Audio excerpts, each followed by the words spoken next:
Living in Color, written and read by Christineklausnoble for TOADStories. What if you could see people's energy? Not in a poetic, abstract way, but literally. Imagine that every word spoken painted the air, every lie dulled a room, every kindness shimmered. The story follows Lynn, a woman who wakes up from a minor accident with a very major shift. She now experienced synesthesia, a sensory overlap that lets her see emotion and color, feel music on her skin, and taste the truth of people's words. It sounds magical, and it is, but like all magic, it comes with complications. Join me as Lynn learns to navigate love, friendship, and a hidden frequency of the world where what's often unspoken is the loudest of all. Chapter 1. Ducks in a Row.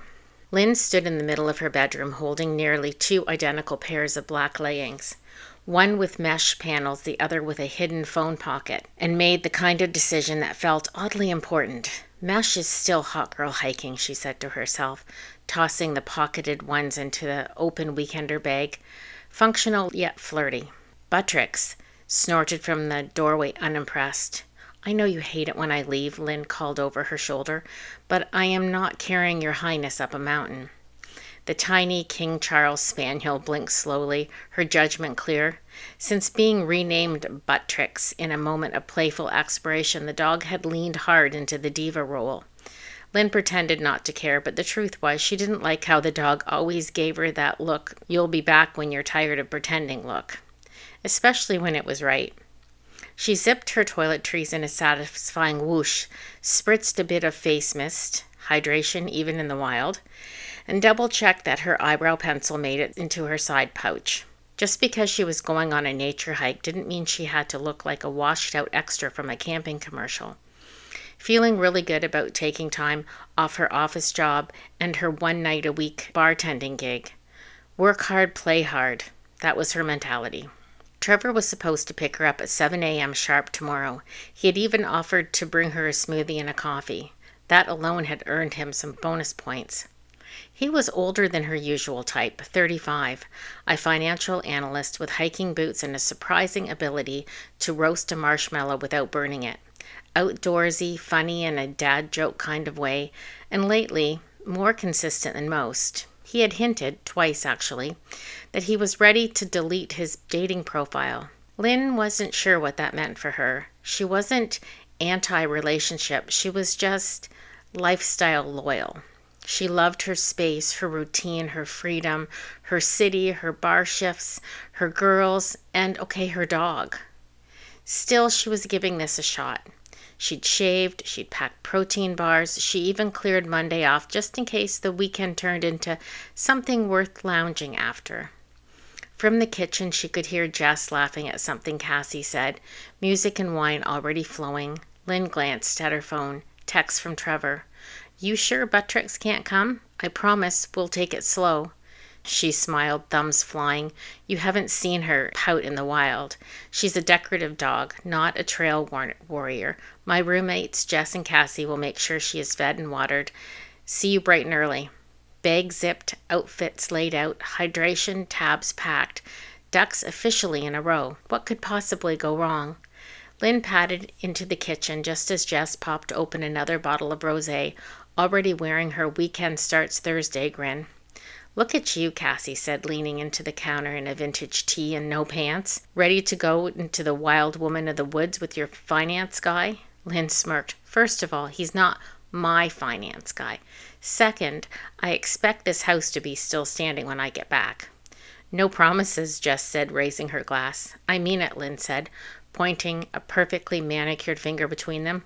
No mystery men crashing, no wild parties, and please, please don't feed Buttricks popcorn. She gets gassy and blames it on me with her eyes. Buttricks parked beside the fridge, let out a low huff, clearly in agreement. Cassie bent down to give the dog a kiss on the head. We'll take good care of your emotional support animal, don't worry. She's more like a furry little landlord, Jess added, snorting. Lynn raised an eye. Don't give her any ideas. She grabbed her water bottle from the fridge and turned towards the hallway. Seriously, she said, though, softer now, thanks for watching her and for keeping the place semi-sane. Jess and Cassie exchanged mock salutes. "Have fun," Cassie called out. "Don't fall off a cliff," Jessie added. Lynn rolled her eyes but smiled all the way to her room, Buttricks trotting behind her. Tonight she would double-check her alarm, fluff the pillows just right, and fall asleep feeling like, for once, everything in her life was lining up. Chapter 2. The Stream at Basic and Beautiful. By the time they reached the cabin, Lynn's thighs were shaking in that good pain kind of way, the kind you earn with sweat and swearing. Trevor was only slightly behind her, red-faced but grinning like he'd just discovered a hidden corner of paradise. 9 hours, he puffed. "I owe my knees an apology." "Your knees, my shoulders. I'm feeling it," she said, sliding her backpack off and collapsing into the warm sun porch steps. She looked out at the view and let out a low, impressed whistle. They had climbed nearly 30 kilometers, past whispering pine groves, slick roots, sudden scrambles, and one particularly smug mountain goat. The air was crisp this high up. The valley below looked like a secret hidden from the city. This cabin, for all its rustic charm, was thoughtfully appointed. Not flashy, just good. Soft bedding, firewood neatly stacked, a tin basin for heating water from the stream, and an outhouse that could win awards for being the happiest place to poop in Canada. Trevor had booked the whole thing through a company called Basic and Beautiful, a minimalist wellness retreat designed for reconnection and realignment. A laminated binder on the table explained it all. "Welcome to Basic and Beautiful. You've come the hard way, and that's okay. There's a lane you can drive up, but you'll appreciate the silence more if you've earned it. We believe simple pleasures are sacred. Take your time, walk barefoot, light a fire, lie under the stars. Let this space work for you." Lynn had rolled her eyes at that last part, yet something in her chest softened.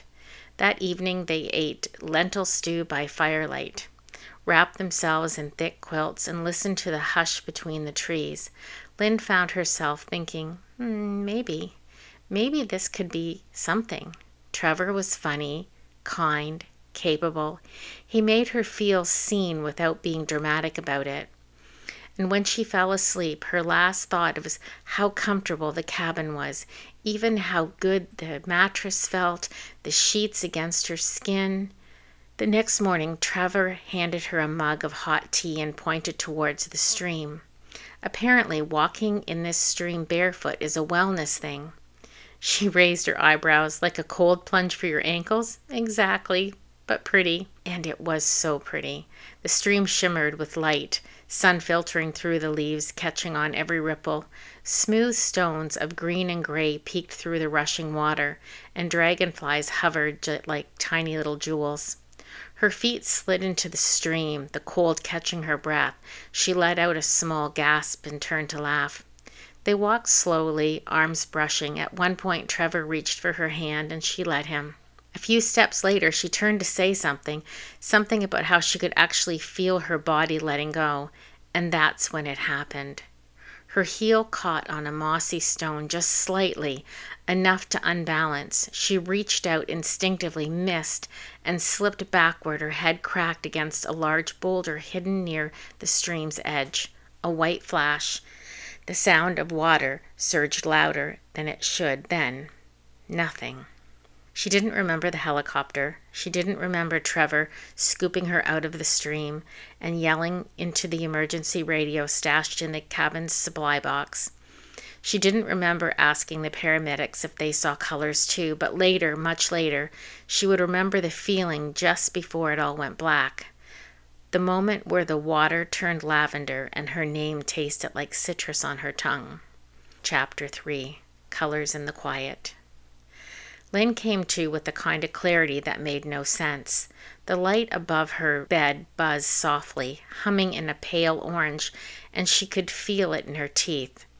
A nurse moved somewhere nearby, her shoes squeaking like lilac on the floor. Voices hummed in the hallway, each one a color trail, soft and then sharp, like ribbons in water. "Good morning," the nurse said gently. Her voice was peppermint green, warm and fizzy. "You're in the hospital. You had a fall, but you're going to be okay." Lynn blinked. Her head ached, sure, but her body felt intact.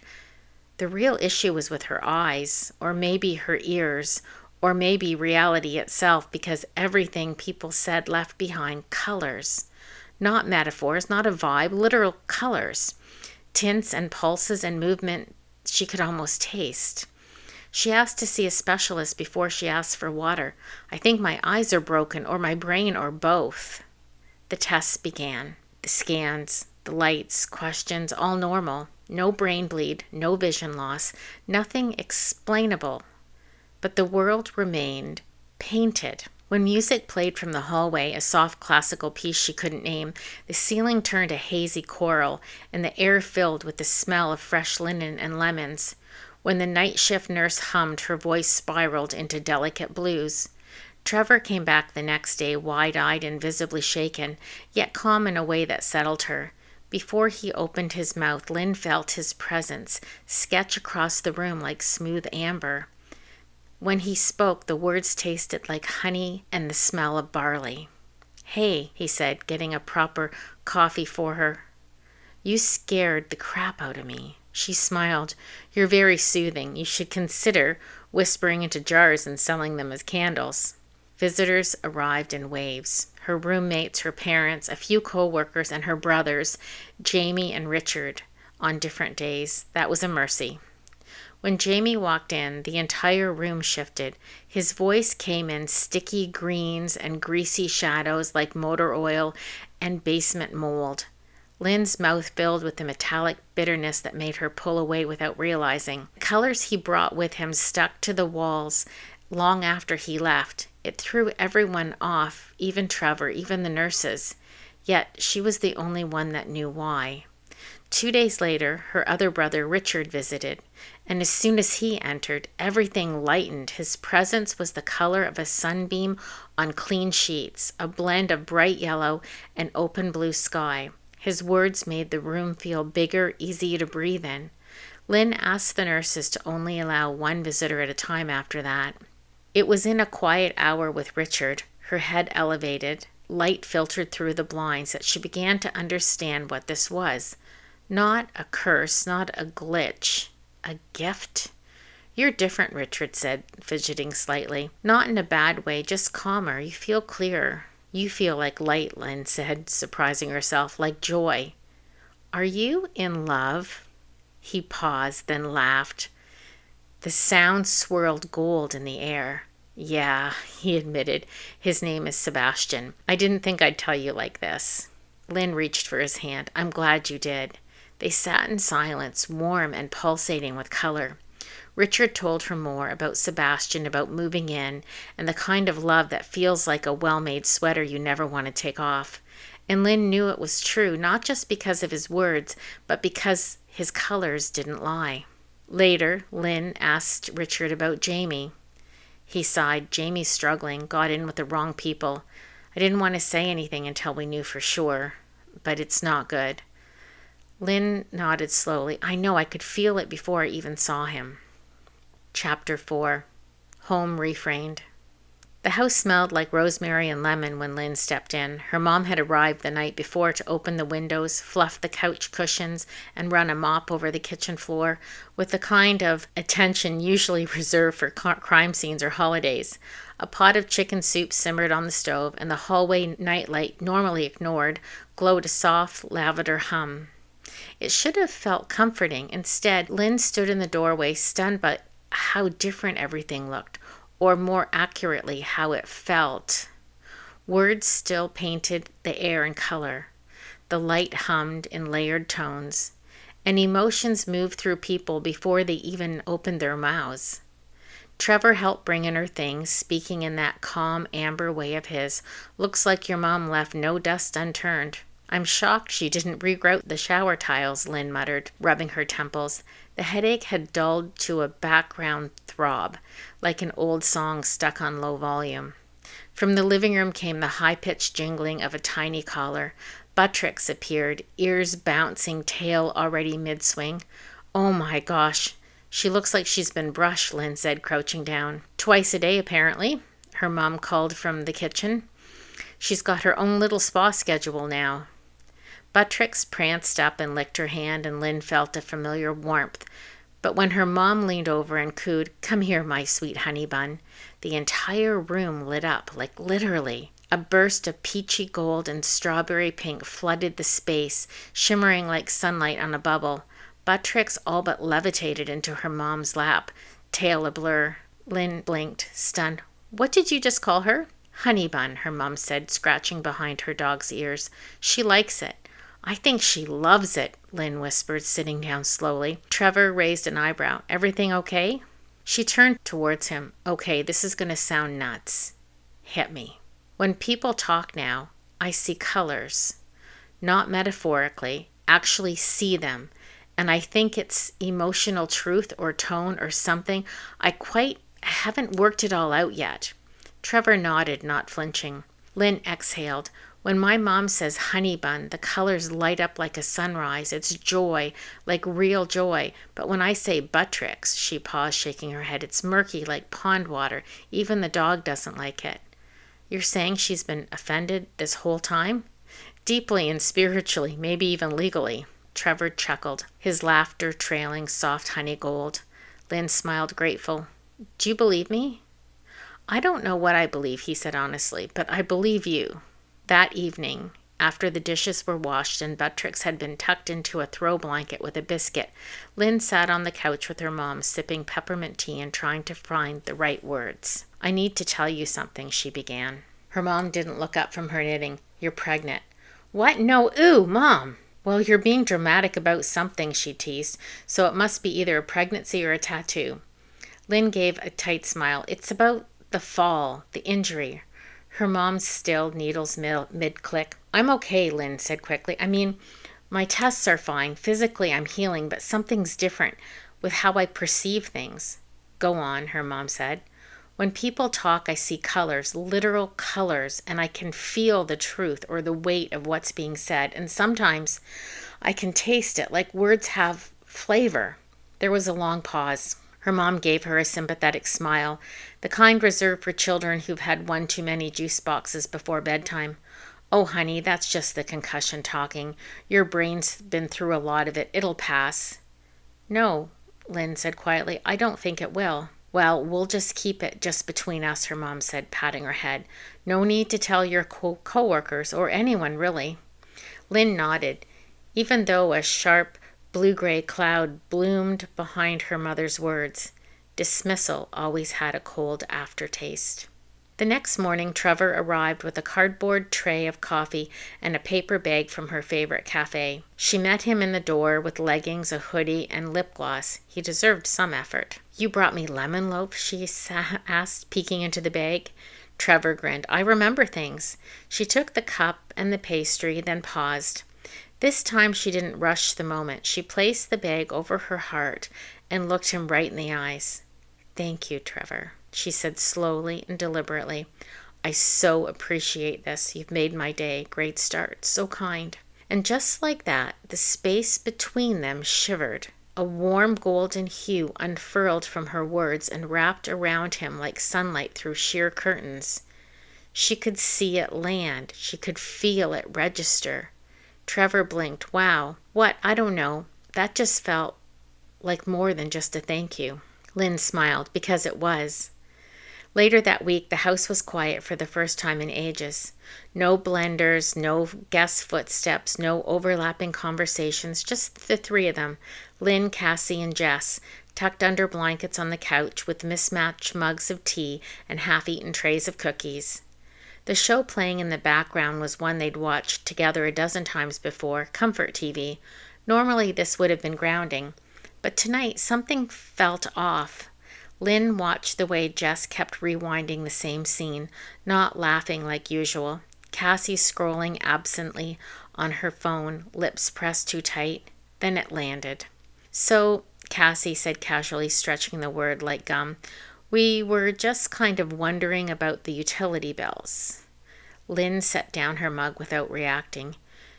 "You've had, a lot going on," Jess said, feigning ease, "but obviously it's totally fine, but your mom was here for quite a while and Trevor's around a lot more, so we just thought maybe we could lower our share a bit," Cassie said, "just to keep things even." Their words came out soft, even friendly, but Lynn saw it, plain as it had been shouted.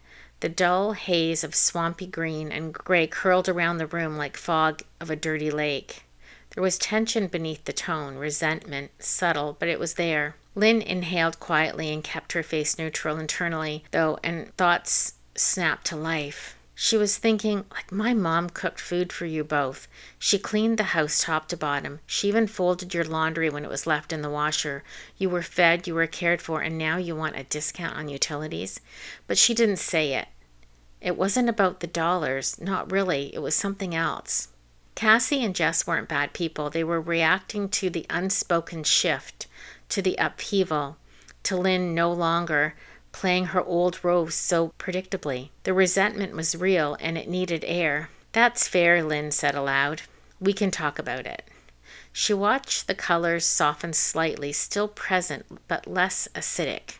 She could feel herself changing. She wasn't afraid of confrontation. She just no longer needed to win it. Chapter 5, The New Normal.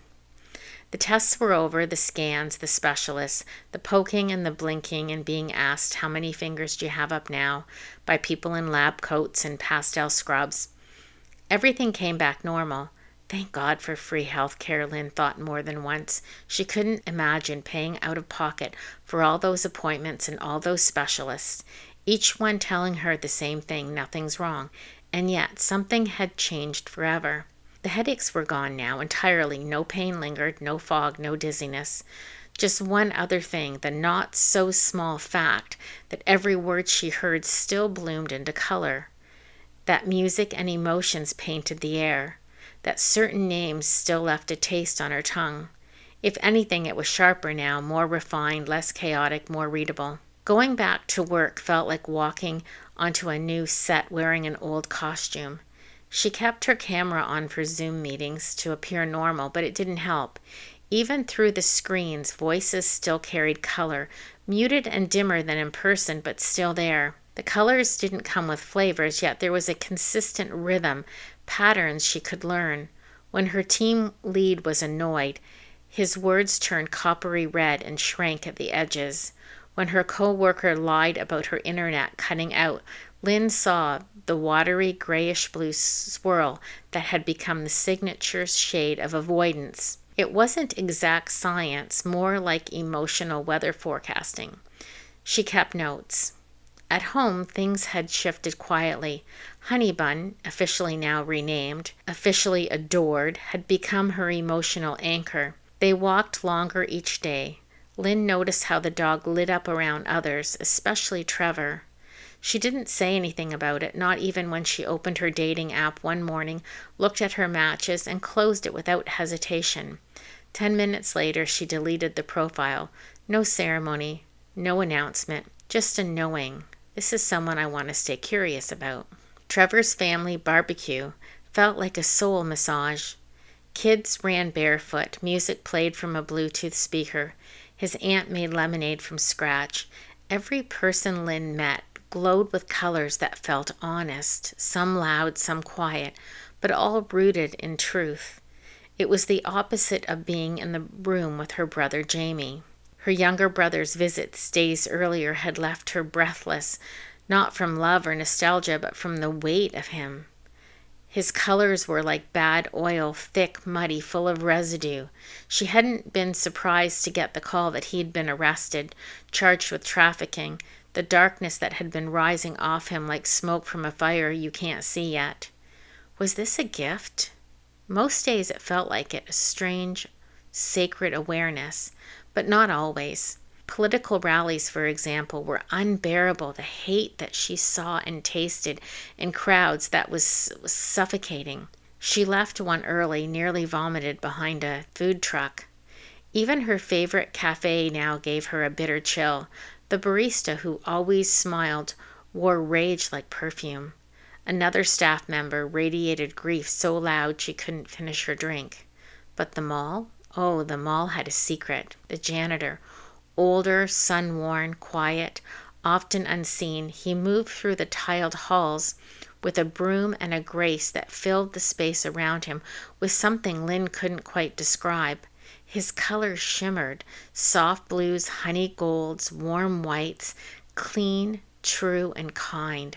She started timing her errands to see him, just to sit with a coffee nearby and soak in the gentle steadiness of someone who, by all appearances, had nothing, yet radiated everything. She started craving those moments, the ones that made her feel light and clear, the ones that left her feeling more herself, not less, like being around the janitor at the mall. His presence didn't just comfort her, it soothed her, something primal. His colors were gentle, like a song you hum without knowing why. And after seeing him, Lynn would walk slower, breathe deeper, and even smile at strangers. She realized she didn't want to spend time with anyone whose energy didn't feel like that, even if she was related to them. It wasn't personal. It wasn't about love. It was about renaissance. Her time, her body, her nervous system, all of her had become more discerning, and without fanfare she started to drift away from the people who left or felt her heavy, contracted, drained. This wasn't about canceling anyone. It was about choosing peace. Chapter 6, Living in Color. Lynn had never considered herself a science person. In high school, she passed biology with sheer charm and a few cleverly placed post-it notes. Neuroscience was something other people obsessed over, people in labs, people with initials behind their name. But now she was Googling cross-modal perception at 2 a.m. and keeping a notebook beside her bed filled with phrases like temporal binding and multi-sensory integration. What she discovered wasn't always comforting, yet it helped. There was a name for what she was experiencing, at least sort of, acquired synesthesia. Most people with synesthesia were born with it, a rare neurological condition where senses overlap involuntarily. They might see sounds, taste words, or feel colors, but in some cases, often triggered by a head trauma, stroke, or intense neurological disruption, synesthesia could be acquired. Something in the brain's wiring rerouted, new pathways opened, dormant ones activated. What was once linear became layered. One output sparked another. A few case studies even mirrored Lynn's own experiences. Sound to color associations, emotional tone carrying visual weight, difficulty unseeing once the connections had been made. The search was very niche, fragmented, but it was real. The more she read, the more she understood that this wasn't just a fluke. It was a neurological shift, not a hallucination, not a psychosis, not just a concussion symptom. It was her new way of processing the world.